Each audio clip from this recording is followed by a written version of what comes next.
சேரனுக்கு கார்த்திகா இல்லைன்னு தெரிஞ்சு போச்சு. அதனால சேரனுக்கு ஒரு புது ஜோடி வரப்போறாங்க. அதுவும் வரப்போற ஜோடி யாருன்னு பார்த்தீங்கன்னா, ஒரு நார்த் இந்தியன். சம்மந்தமே இல்லாம நார்த் இந்தியன் அப்படின்னு யோசிச்சு பார்த்தீங்கன்னா, சேரன் வந்து ஒர்க் பண்ணிட்டு இருக்காரு. அந்த சைட்ல வந்து அவர் ஃப்ரெண்டு வந்து ஒரு நார்த் இந்தியன். அவரோட தங்கச்சியை தான் இன்ட்ரோடியூஸ் பண்ண போறாங்க. அவங்களுக்கு இப்போ சேரன் ஒரு ஜோடியா வரப்போறாங்க. இந்த வீட்டுக்கு ஒரு மருமகளாகவும் வர நார்த் இந்தியனா இருக்கனால அவங்க வந்து சேரனுக்கு செட் ஆகாம வேற வழி இல்லாம ஒரு கல்யாணம் மேரேஜ் பண்ற மாதிரி தான் இருக்கும்னு நினைக்கிறேன். அது வந்து ஒரு இப்போ சேரன் ஒரு இன்னசென்ட் பாயா இருக்காரு. அவருக்கு வந்து ஒரு சண்டை போட்டு ஒரு வில்லி மாதிரி கேரக்டர்ல நார்த் இந்தியன் வர பொண்ணு வந்து இருக்க வாய்ப்பு இருக்கு. அவங்களுக்கும் மதுவிதாவுக்கும், அதாவது நிலா அந்த கேரக்டருக்கு வந்து நிறைய சண்டை வர வீட்டில் அதனால ஒரு பிரச்சனை வரும் அப்படிங்கிற மாதிரி நடக்க நிறைய வாய்ப்பு. நார்த் இந்தியன் கேர்ள் வரதுக்காண்டி கண்டிப்பாக நார்த் இந்தியன் பொண்ணு அழைச்சிடணும். அதனால அதுக்கான ஆடிஷன்லாம் நடந்துட்டு இருக்கு. அட்மோஸ்ட் முடிஞ்சிருச்சு.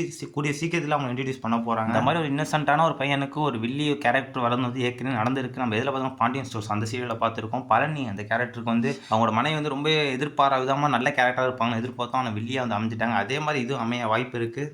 அதே மாதிரி மகாநதி சீரியலுக்கு ஒரு எண்டு வர நிறைய வாய்ப்பு இருக்குது. அந்த எண்டு வரப்போகுதுங்கிறனால அதில் வந்து யமுனா கேரக்டர் ஏற்கனவே வெளில போயிட்டாங்க. அது மட்டும் இல்லாமல் இப்போ எண்டு வந்துருச்சுன்னா ராகினி கேரக்டர் ஒரு எம்டியாக இருக்கும். அவங்க 2 பேரும் இந்த ஐயனார் துணை சீரியலில் வரதுக்கு நிறைய வாய்ப்பு இருக்குது. வந்தாங்க அவங்க ஒரு மெயினான ரோல் கொடுத்து அவங்க டெவலப் ஆகிறதுக்குன்னே ஐயனார் துணையோட மெயின் கதையை ஒன்லைன் அப்படின்னு சொல்லணும்னு பார்த்தீங்கன்னா, எல்லா கேரக்டரும் அவங்கவுங்க பையனுக்கான மருமகளும் அந்த வீட்டுக்கு வந்து அதுக்குள்ளே ஒரு சண்டைலாம் நடந்து நிலா அதெல்லாம் சரி பண்ணி இந்த குடும்பத்தை எப்படி நடத்த போகிறா அப்படிங்கிறது தான் கதையாக இருக்க போகுது. என்னதான் ஐயனார் துணையில் நிறைய கேரக்டர் வந்தாலுமே நிலா கேரக்டர் தான் ஃபஸ்ட்டு. அவங்க இந்த மருமகளை ஃபஸ்ட்டு மருமகளாக இருக்காங்களா அவங்களும் முக்கியத்துவம் கொடுக்கணும் அப்படின்னு நீங்கள் நினைக்கிறேன்.